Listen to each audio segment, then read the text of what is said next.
just because you've moved to the cloud and maybe you're running your SQL databases inside of Google SQL Database instead of on an on-premises server doesn't mean that you're not going to need to do the same kind of functions for those databases that you would do on premises. So for example, if you needed to run SQL Compare on Google SQL Database, could you do it?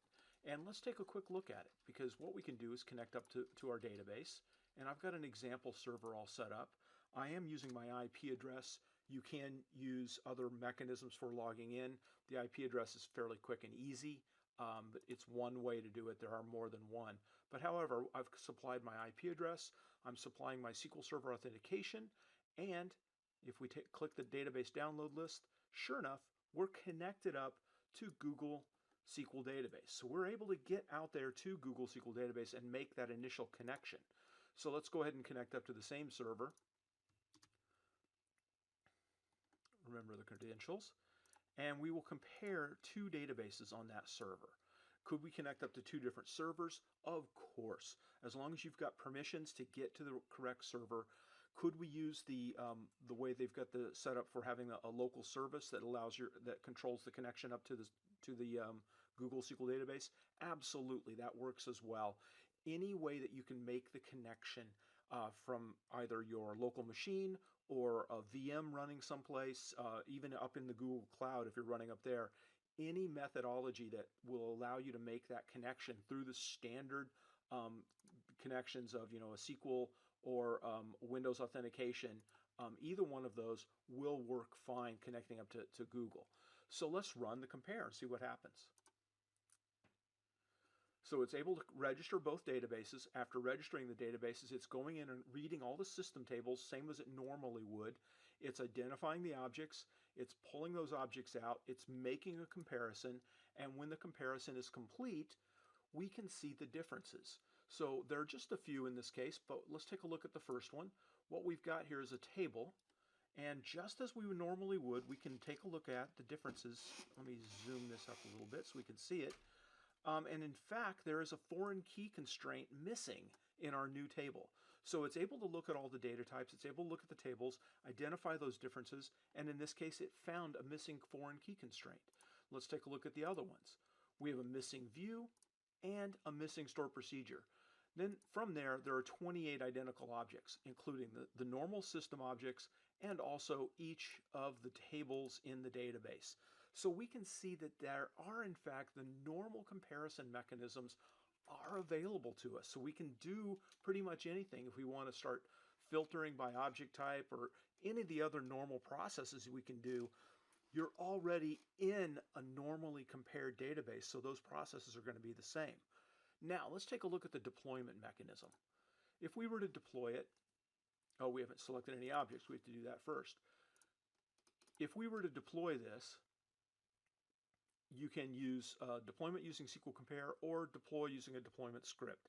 Now, deploying using a deployment script generates a T-SQL script and then allows you to decide how you would like to run that T-SQL. That is a very, very standard process, and nothing there would be surprising. So we're going to use deploy using SQL Compare.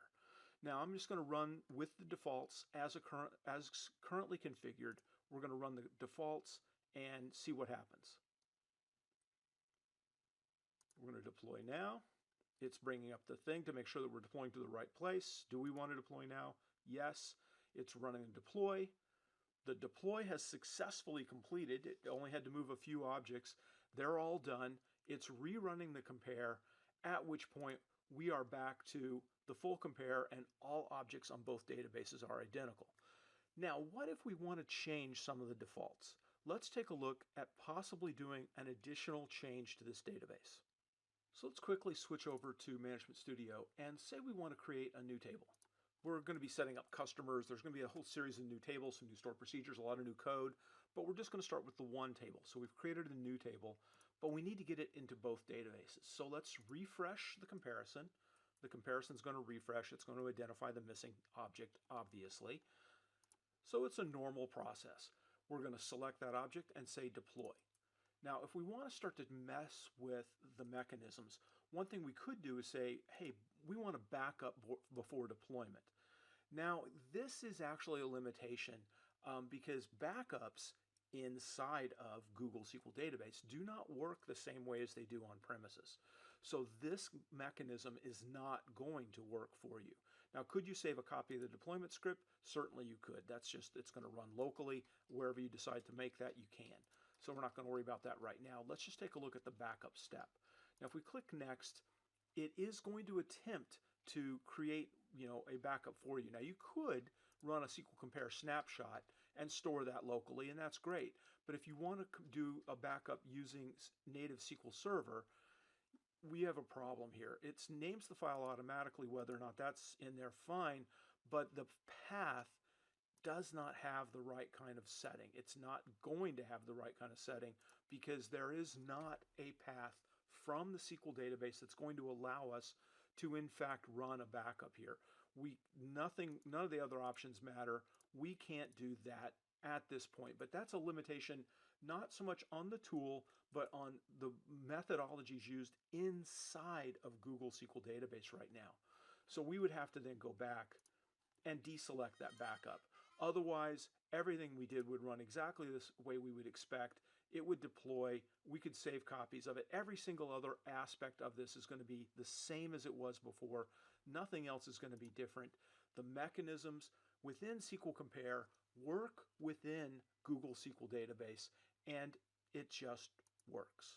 There we go. We're able to deploy that database, and off it goes. That's it. My name is Grant Fritchie. I work for Redgate Software.